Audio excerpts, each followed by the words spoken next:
that's exactly what our next guest really embodies, because we send him all over the state. He sees football teams from every which direction, and I'm talking about my man that keeps the wrinkle in his neck and the laces up off the mats, Mr. Zach Truax, calling in here tonight.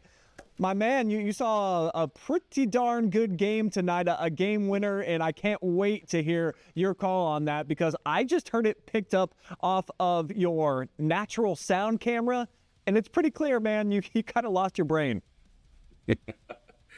Thanks. Yeah, amazing game tonight, real back and forth game. Great balance. Both teams ran the ball well, passed the ball well, but we'll see all that here as we start the highlights.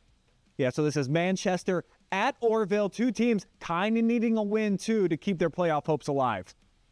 Yeah, Manchester sitting at number 7 in their region. They controlled their own destiny coming into this game. Orrville was on the outside looking in, sitting at number 13 in their Division 5 region.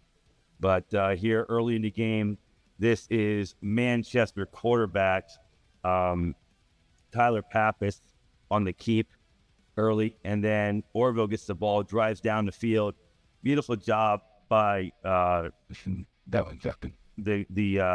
Orrville quarterback Kraft to pick that up, hand it off to the player of the game, Hostetler. He scores, and back again comes Manchester right before the half.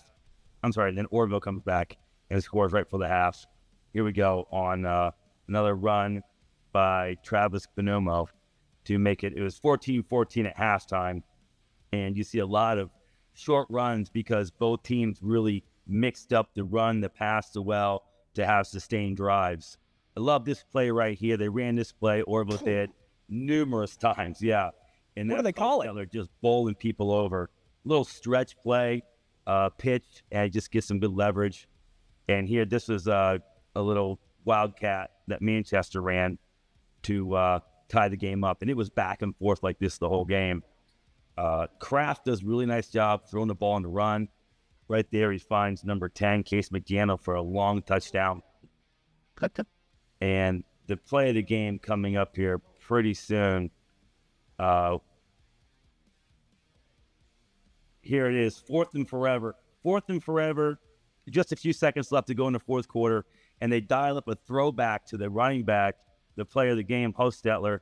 He's down the sidelines to set up 1st and 10 from about the 25 there, and a few plays later, Orrville would punch it in. This is a great play. Watch McDuffie catch the ball, go down the sideline, stop, let more time on off the clock, then go in for a touchdown. Amazing play, because Manchester gets the ball back with about, I think it was about 40 seconds left.